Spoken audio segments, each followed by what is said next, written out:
Cénacle vivant de la divine volonté. Capsule numéro 18. Thème: les vérités, un prodige du ciel. Bonjour à toi. Cette capsule t'emporte immédiatement dans une réflexion profonde avec ce bel hymne pour le temps de la Passion. Il est tellement beau que tu sentiras le besoin de le redire. Section 1. Ne descends pas dans le jardin, ô Jésus. Voici l'hymne. Ne descends pas dans le jardin, ô Jésus. Ne descends pas dans le jardin avant le jour. Si je ne descends pas dans le jardin en pleine nuit, qui donc vous mènera vers les soleils? Je descendrai dans le jardin en pleine nuit.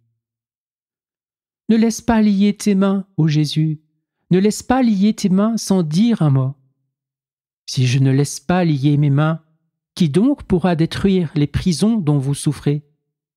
Je laisserai lier mes mains comme un voleur.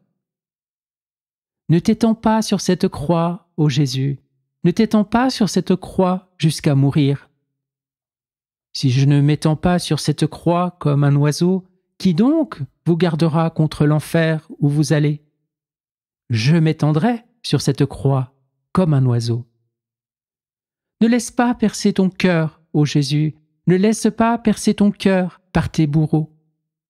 Si je ne laisse pas percer mon cœur comme un fruit mûr, qui donc vous baignera de sang et d'eau pour vous guérir? Je laisserai percer mon cœur comme un fruit mûr.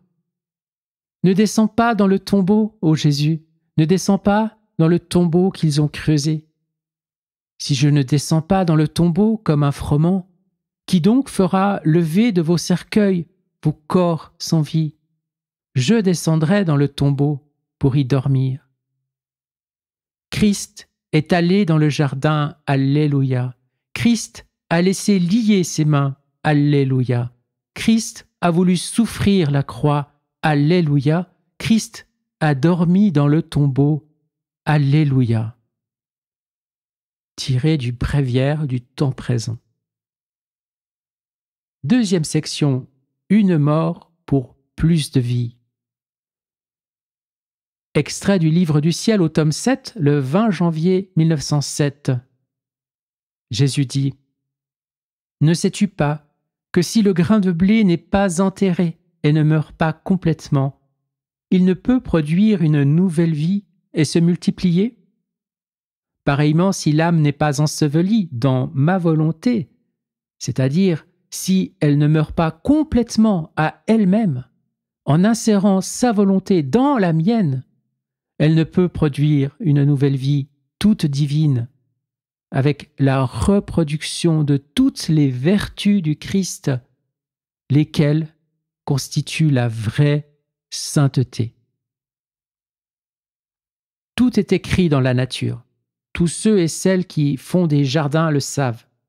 Au mois de mai, quand on sème des radis ou des carottes dans notre jardin, on sait très bien qu'il faut que les graines meurent et qu'elles pourrissent dans la terre pour porter beaucoup de fruits, et à la fin de la récolte, la petite graine, qui n'a pas voulu mourir, est restée plantée là, toute sèche et toute seule.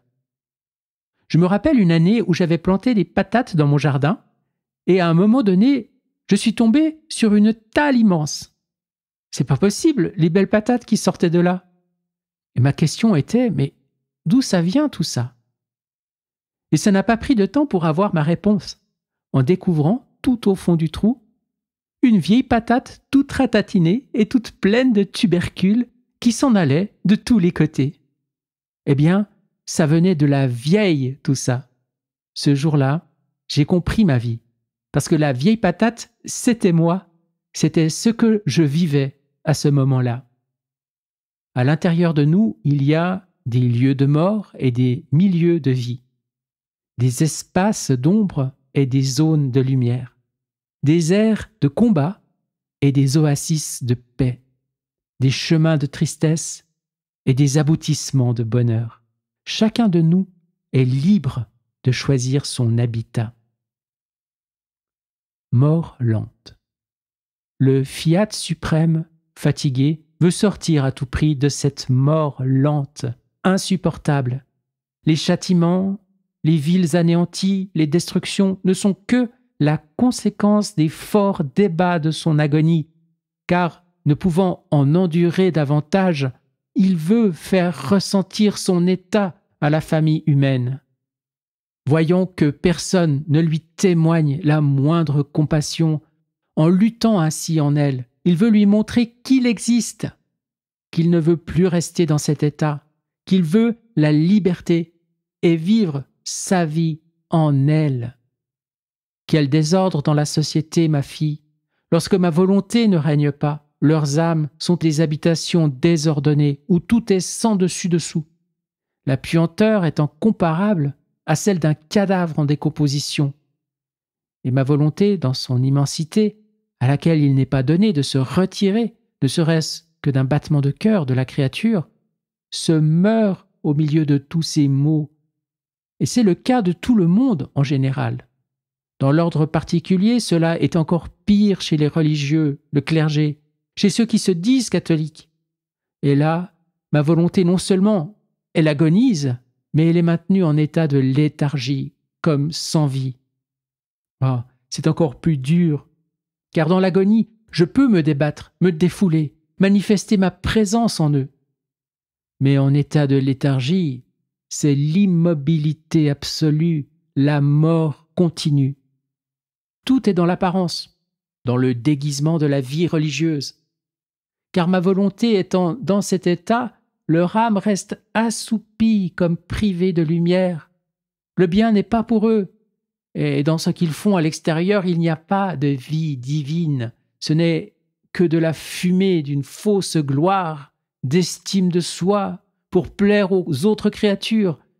Et moi, ma suprême volonté, bien qu'étant à l'intérieur, nous sommes en dehors de leurs agissements. Ma fille, quel affront! Combien je voudrais que tous puissent ressentir ma terrible agonie, le râle permanent, la léthargie où ils confinent ma volonté. Et cela parce qu'ils veulent faire la leur, ne voulant pas connaître la mienne.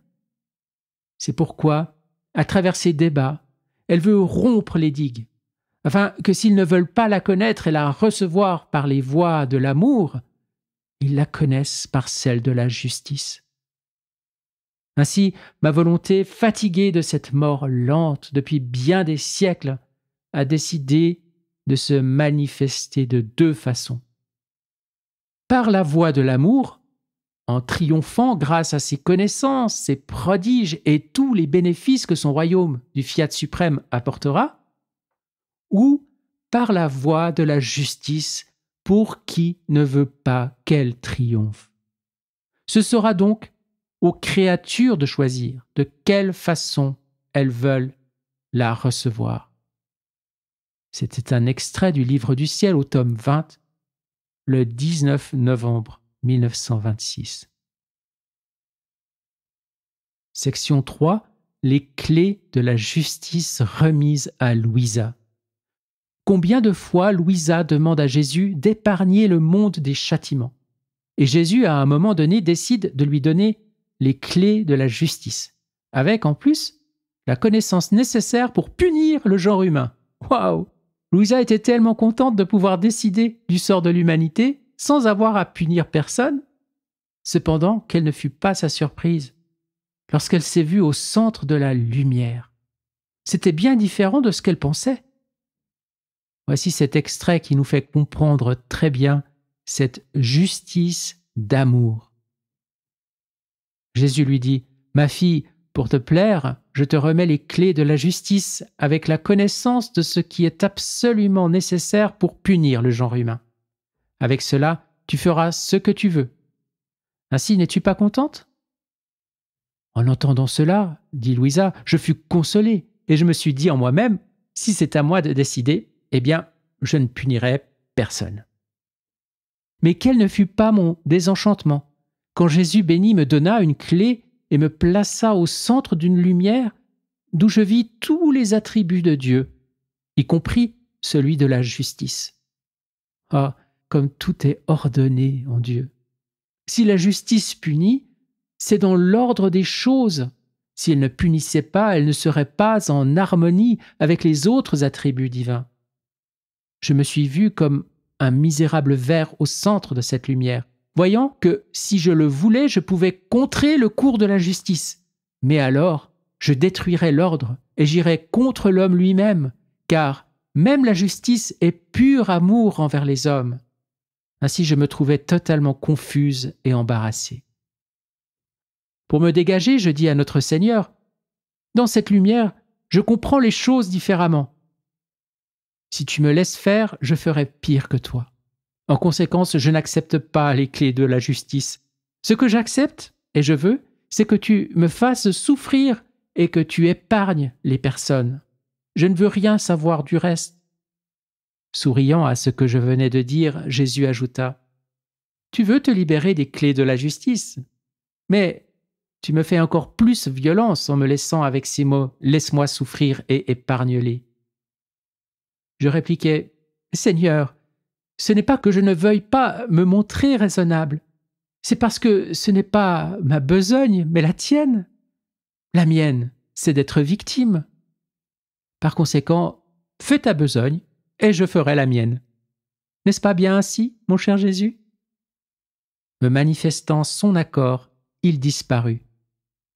Livre du ciel, tome 3, le 7 juin 1900. La mort de Louisa redonne vie à tout.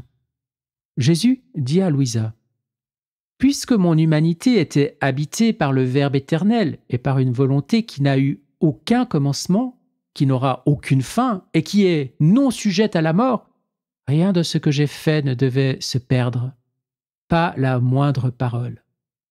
Tout devait avoir sa continuation jusqu'à la fin des siècles pour parvenir au ciel et rendre éternellement heureux tous les élus. Il en sera de même pour toi, Louisa. Ma volonté qui vit en toi, qui te parle, qui te fait agir et souffrir, ne laissera rien disparaître, pas un seul mot, des nombreuses vérités que je t'ai enseignées concernant ma volonté.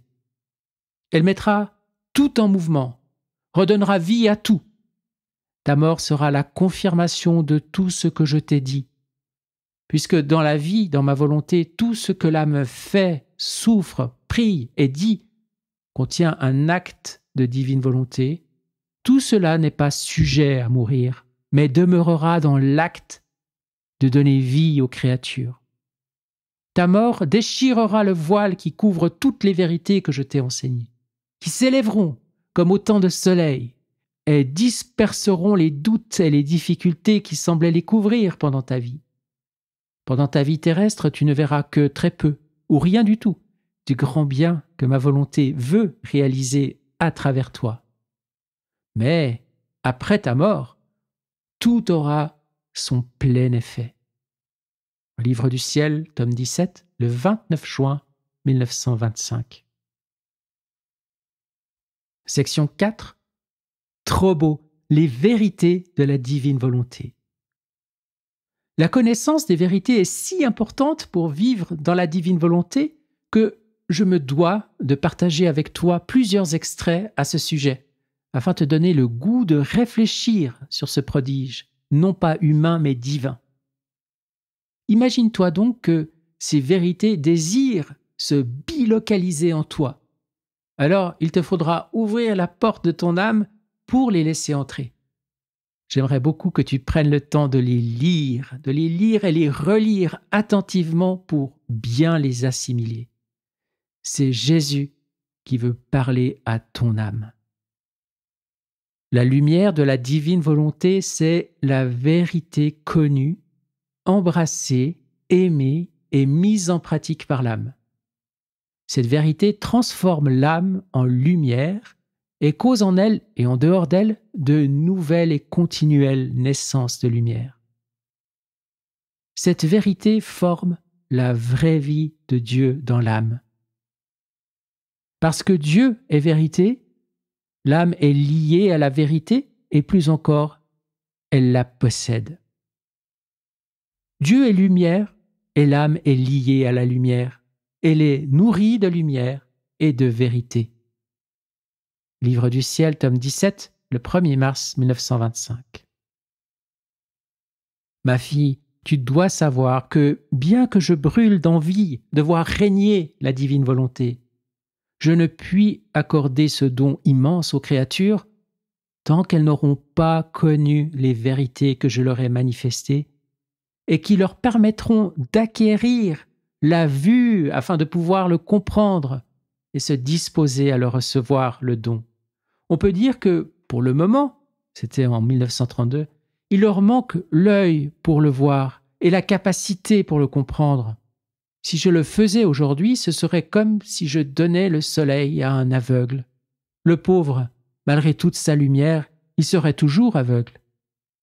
Alors j'attends, avec une patience divine et délirante, que mes vérités fassent leur chemin, préparent les âmes et forment l'œil avec suffisamment de lumière pour qu'elles puissent non seulement voir le don de mon fiat, mais qu'elles acquièrent aussi la capacité de l'enfermer en elles. Mieux qu'un père, nous soupirons d'octroyer le grand don de notre volonté à nos enfants, mais nous voulons qu'ils comprennent ce qu'il représente pour eux. Et ce sont ces connaissances qui mûrissent en eux, les rendent capables de recevoir un si grand bien. Livre du ciel, tome 30, le 15 mai 1932. Louisa pose la question à Jésus, « Vivre dans la divine volonté, c'est un cadeau. Mais si Dieu n'est pas disposé à donner ce cadeau à une créature, mais que peut faire cette pauvre créature? Est-ce que je vis dans la divine volonté ?» Et Jésus répond, « Ma fille, il est vrai que vivre dans ma volonté est un cadeau et que c'est le plus grand des cadeaux.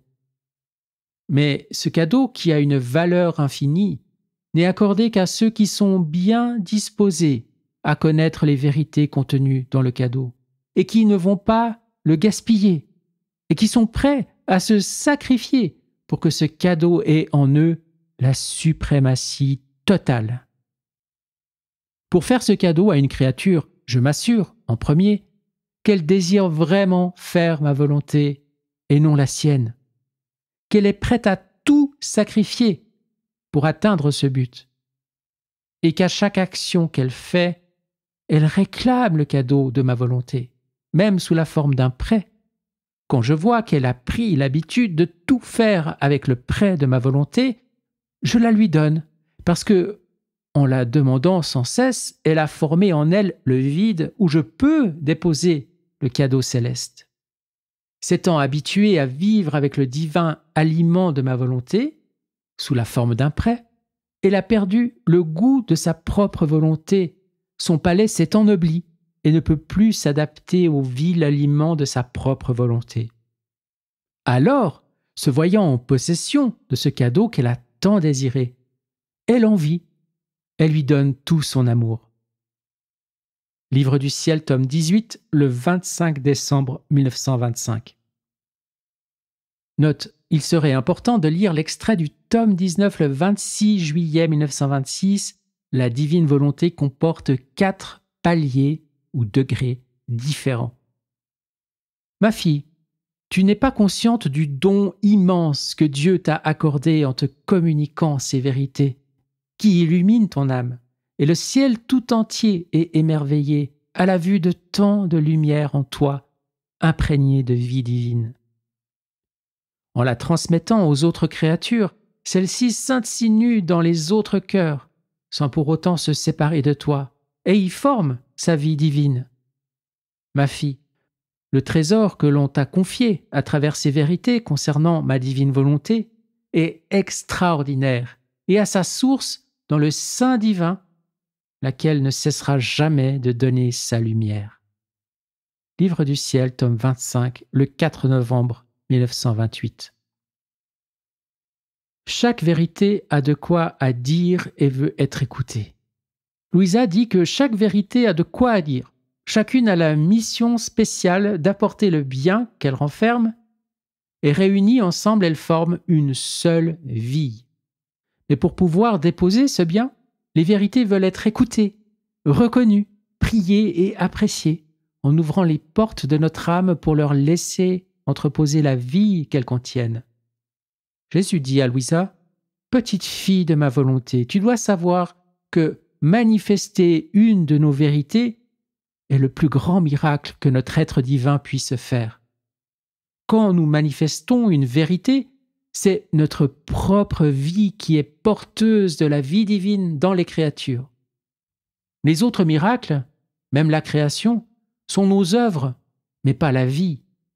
Tandis que les vérités sont la vie perpétuelle, et quand elles trouvent celle qui les reçoit, elles se bilocalisent et se multiplient de façon incroyable en chaque créature, et chacune peut les garder en elle en tant que vie.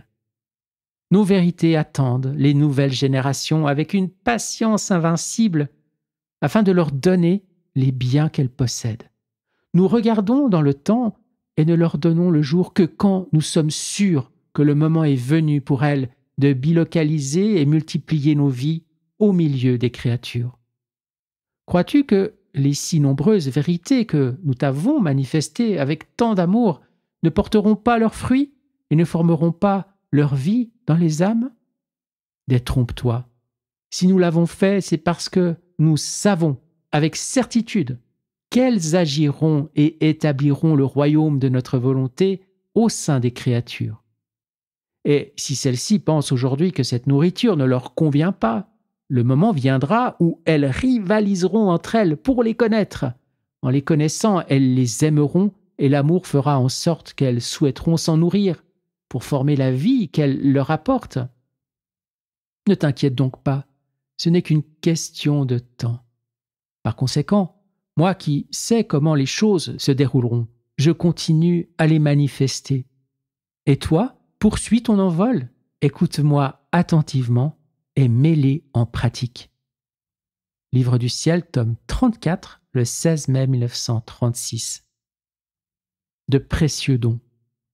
Jésus dit encore, « Ma fille, veux-tu savoir quels sont les dons les plus beaux que nous offrons à la créature ? Ce sont les connaissances concernant notre être suprême. Une vérité qui nous appartient, un de nos secrets. Voilà nos dons précieux. Chacun d'eux est un lien de plus qui se tisse entre nous, et chacune de nos vérités est une propriété de plus dans son âme. Tu comprends maintenant ce que signifie faire régner notre volonté et le grand bénéfice de te révéler nos vérités, car chacune d'elles possède son don distinct. Il y a celle qui apporte sa lumière, celle qui apporte la fermeté, une autre la bonté, la sagesse, l'amour, et ainsi de suite. Et chacune d'elles lie la créature à Dieu d'une façon spéciale, et Dieu à elle. Livre du ciel, tome 29, le 3 août 1931. Une vérité, ça goûte le ciel.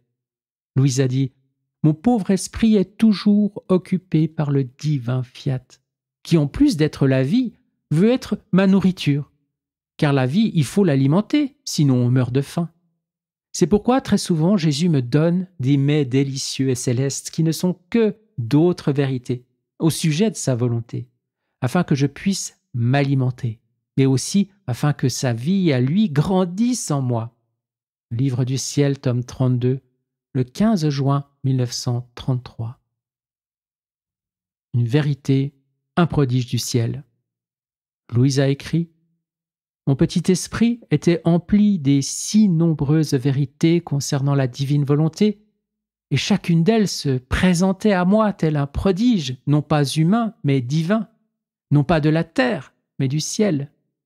Toutes s'apprêtaient à assaillir la créature pour se communiquer à elle et la transformer. Mais pendant que mon esprit était occupé à tout cela, je pensais, face à ces vérités célestes et divines, pleines de lumière, dont chacune renferme la vie, l'amour, la sainteté de celui qui les a manifestées. Il y a pourtant ceux qui, en les lisant, émettent des doutes à leur sujet, qui soulèvent des difficultés. Et tu le sais, Jésus, puisque tu es au courant de tout. » Alors mon Jésus m'a dit, « Brave fille, ne t'attriste pas. Tu dois savoir que pour aimer une vérité, il faut la connaître. L'amour stimule l'appétit. L'appétit donne le goût. le goût donne envie de manger à satiété et de bien mastiquer les aliments, c'est-à-dire mes vérités, car la mastication favorise la digestion, d'où on se sent en possession du grand bien qu'elles produisent. Et à ce moment-là, les doutes cessent, les difficultés fondent comme neige au soleil. Maintenant, si ceux-là les ont juste effleurés, sans les intégrer en profondeur, sans l'amour qui stimule l'appétit, ce n'est pas étonnant qu'ils aient des doutes et fassent des difficultés. Oh, ils auraient mieux fait de dire « Cette nourriture n'est pas pour nous, nous n'avons pas envie d'en manger », plutôt que d'émettre des jugements. Mais c'est bien connu que mes vérités trouvent davantage leur place dans les cœurs simples que dans les cœurs savants. Livre du ciel, tome 31, le 24 février 1933. On n'enterre pas les vivants. Jésus dit, « Ma fille, si les vérités sont mises aux oubliettes, elles restent, en quelque sorte, ensevelies. Mais puisque l'on n'enterre pas les vivants, du fait que mes vérités possèdent la lumière et apportent la vie, elles ne sont pas assujetties à la mort. Un jour viendra où d'autres en feront des trésors de mes vérités et condamneront ceux qui les ont tenues cachées et ensevelies. Si tu savais combien de lumière est renfermée dans tout ce que je t'ai manifesté concernant ma divine volonté, et combien d'autres encore brilleraient s'ils étaient lus et relus, tu serais toi-même éclipsé et émerveillé des immenses bienfaits qu'elles apporteraient. » Livre du ciel, tome 27, le 24 décembre 1929. Ce passage et les autres doivent être lus au complet, donc ouvrez votre livre du ciel. Seigneur Jésus, ouvre les yeux de nos cœurs afin que nous puissions voir la lumière de tes vérités qui nous entourent de partout. Section 5, mot de la fin. Croire à l'Église. Nous vivons dans un temps unique dans l'histoire. Ce qui s'en vient sera très beau, très saint. Certains peuvent avoir des doutes et avoir de la difficulté à croire à l'Église, surtout quand on voit qu'elle se vide et que la majorité des prêtres sont rendus à leur retraite et qu'il n'y a plus de relève. Croire à cette Église qui est infiniment pauvre. Oui, elle est pauvre, notre Église, dans le vrai sens du mot, c'est-à-dire qu'elle est pleine de blessures. Croire à cette Église qui a fait tant d'erreurs depuis 2000 ans. Cette Église qui a blessé tant de monde. Croire à cette Église qui est déchirée. Il faut une foi à toute épreuve. On peut lire au tome 12, le 12 février 1918, les raisons pour lesquelles les églises sont désertes et les ministres dispersés. On va réfléchir là-dessus parce que l'Église, c'est nous. Seigneur, j'ai mal pour ton Église. J'entends circuler toutes ces rumeurs de scandale au sujet de ses membres que je croyais saints. On l'accuse, l'Église, on la juge, on la condamne, on la ridiculise et on la crucifie. Mais j'oublie que ce sont des humains, avec leurs limites et leurs faiblesses, qui forment l'Église depuis 2000 ans. Et j'oublie que c'est justement à des humains imparfaits que toi, Seigneur, tu as confié le soin de conduire ton Église. J'oublie, Seigneur, que tu es présent dans ton Église, que tu l'animes sans cesse de ton Esprit Saint. L'Église a beau être faible et pleine de défauts, mais elle a fécondé des milliers de saints et de saintes depuis 2000 ans. Et à bien y penser, une Église qui serait parfaite et irréprochable ne pourrait pas être l'Église du Christ, parce qu'à ce moment-là, elle serait complètement fermée à la miséricorde. Seigneur, tu es toujours là pour diviniser ton Église, et tu lui redonneras sa splendeur première comme tu nous l'as promis dans le Notre Père. Jésus-Christ voit toutes les erreurs et les faiblesses de l'Église. À l'agonie, il a tout vu, tout ce qui s'en venait. Dans les 24 heures de la Passion, il dit « J'ai ressenti dans mon cœur toutes les profanations de l'Église ». Jésus voit tous les scandales et toutes les perversions qu'il y a dans l'Église. Et que fait-il quand il voit tout ce mal ? Il monte à Jérusalem. Il s'en va mourir sur une croix pour elle, pour la sauver. Il meurt pour elle. Et qu'est-ce qu'il dit à son Père intérieurement avant de mourir? Père, je te prie de regarder l'Église à travers moi, en moi. Si tu la regardes en dehors de moi, qu'en sera-t-il d'elle? Elle est faible, ignorante, capable de faire seulement le mal. Elle est remplie de faiblesse et de misère. Pitié, moi je réponds pour elle par ma langue desséchée par la soif. J'ai tellement soif des âmes. Je brûle d'amour pour mon Église et à tout prix je veux la sauver. Le Christ n'a jamais souffert pour lui. Les clous, les coups de fouet, les crachats, ce n'est pas ça qui a été sa passion. La passion du Christ, c'est de regarder les êtres humains qui lui ont fait ça comme un père regarde son enfant. Quelle est la plus grande souffrance pour un père ou une mère de famille? Ce n'est pas ce que les enfants vont leur lancer comme platitude, même si ça fait mal. Mais leur plus grande souffrance, c'est de voir son enfant qui se détruit lui-même, qui se fait mal à lui-même, et tu ne peux rien faire pour ça. La passion du Christ en croix, c'est ça, de voir ces enfants qui sont en train de se détruire eux-mêmes, et il ne peut rien faire. Lorsque le Christ en croix disait « Père, pardonne-leur, ils ne savent pas ce qu'ils font », Jésus n'embarque pas dans le petit jeu de ceux qui le rejetaient violemment et qui l'invitaient à descendre de la croix. Il ne répond pas, il reste lui-même, parce qu'il est amour et pardon.